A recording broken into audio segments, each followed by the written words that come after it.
Come here and listen, O nations of the earth. Let the world and everything in it hear my words.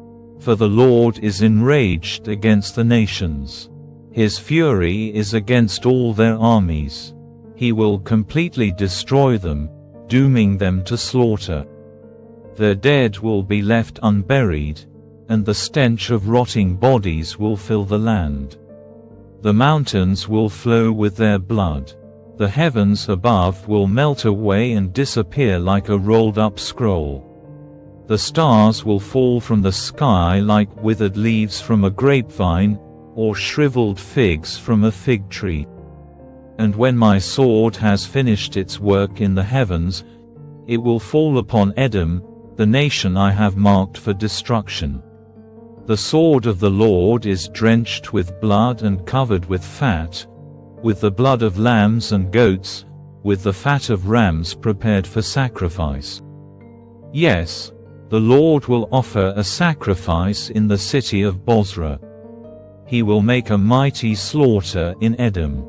Even men as strong as wild oxen will die, the young men alongside the veterans. The land will be soaked with blood and the soil enriched with fat. For it is the day of the Lord's revenge, the year when Edom will be paid back for all it did to Israel. The streams of Edom will be filled with burning pitch, and the ground will be covered with fire. This judgment on Edom will never end. The smoke of its burning will rise forever. The land will lie deserted from generation to generation. No one will live there anymore. It will be haunted by the desert owl and the screech owl, the great owl and the raven. For God will measure that land carefully. He will measure it for chaos and destruction. It will be called the land of nothing, and all its nobles will soon be gone. Thorns will overrun its palaces, nettles and thistles will grow in its forts. The ruins will become a haunt for jackals and a home for owls. Desert animals will mingle there with hyenas, their howls filling the night. Wild goats will bleat at one another among the ruins, and night creatures will come there to rest. There the owl will make her nest and lay her eggs. She will hatch her young and cover them with her wings. And the buzzards will come, each one with its mate. Search the book of the Lord, and see what he will do. Not one of these birds and animals will be missing, and none will lack a mate, for the Lord has promised this. His Spirit will make it all come true. He has surveyed and divided the land and handed it over to those creatures. They will possess it forever, from generation to generation. Even the wilderness and desert will be glad in those days. The wasteland will rejoice and blossom with spring crocuses.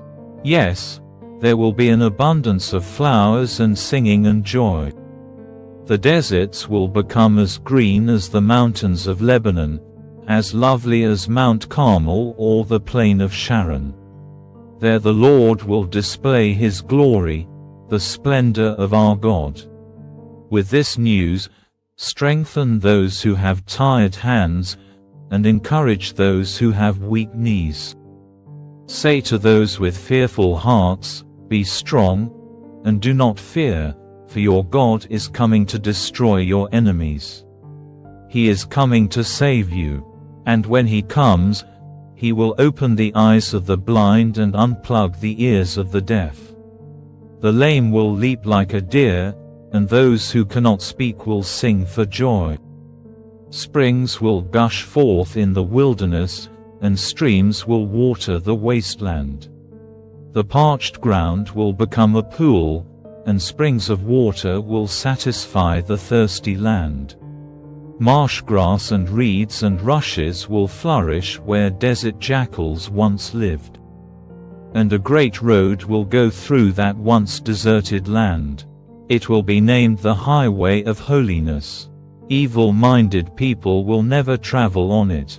It will be only for those who walk in God's ways, Fools will never walk there. Lions will not lurk along its course, nor any other ferocious beasts. There will be no other dangers. Only the redeemed will walk on it. Those who have been ransomed by the Lord will return.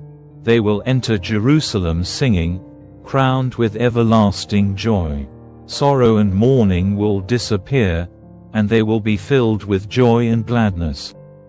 In the 14th year of King Hezekiah's reign, King Sennacherib of Assyria came to attack the fortified towns of Judah and conquered them. Then the king of Assyria sent his chief of staff from Lachish with a huge army to confront King Hezekiah in Jerusalem. The Assyrians took up a position beside the aqueduct that feeds water into the upper pool, near the road leading to the field where cloth is washed. These are the officials who went out to meet with them: Eliakim son of Hilkiah, the palace administrator, Shebna the court secretary, and Joah son of Asaph, the royal historian. Then the Assyrian king's chief of staff told him to give this message to Hezekiah. This is what the great king of Assyria says. What are you trusting in that makes you so confident? Do you think that mere words can substitute for military skill and strength? Who are you counting on, that you have rebelled against me? On Egypt? If you lean on Egypt, it will be like a reed that splinters beneath your weight and pierces your hand. Pharaoh, the king of Egypt, is completely unreliable. But perhaps you will say to me, we are trusting in the Lord our God. But isn't he the one who was insulted by Hezekiah? Didn't Hezekiah tear down his shrines and altars and make everyone in Judah and Jerusalem worship only at the altar here in Jerusalem? I'll tell you what, strike a bargain with my master, the king of Assyria.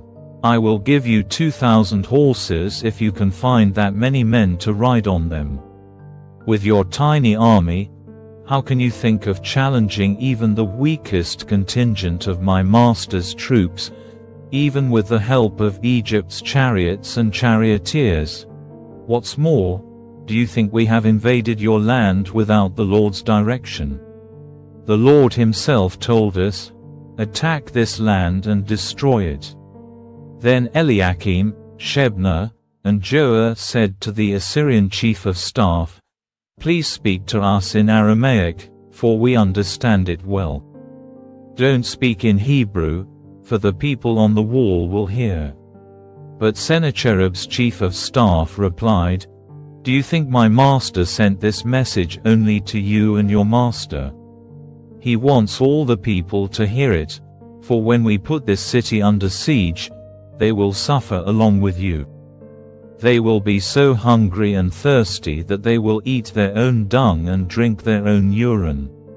Then the chief of staff stood and shouted in Hebrew to the people on the wall, listen to this message from the great king of Assyria. This is what the king says, don't let Hezekiah deceive you. He will never be able to rescue you. Don't let him fool you into trusting in the Lord by saying, the Lord will surely rescue us. This city will never fall into the hands of the Assyrian king. Don't listen to Hezekiah, these are the terms the king of Assyria is offering. Make peace with me, open the gates and come out. Then each of you can continue eating from your own grapevine and fig tree and drinking from your own well. Then I will arrange to take you to another land like this one, a land of grain and new wine, bread and vineyards. Don't let Hezekiah mislead you by saying, the Lord will rescue us. Have the gods of any other nations ever saved their people from the king of Assyria? What happened to the gods of Hamath and Arpad? And what about the gods of Sepharvaim? Did any god rescue Samaria from my power? What god of any nation has ever been able to save its people from my power? So what makes you think that the Lord can rescue Jerusalem from me? But the people were silent and did not utter a word because Hezekiah had commanded them, "Do not answer him." Then Eliakim son of Hilkiah, the palace administrator, Shebna the court secretary, and Joah son of Asaph, the royal historian, went back to Hezekiah. They tore their clothes in despair, and they went in to see the king and told him what the Assyrian chief of staff had said.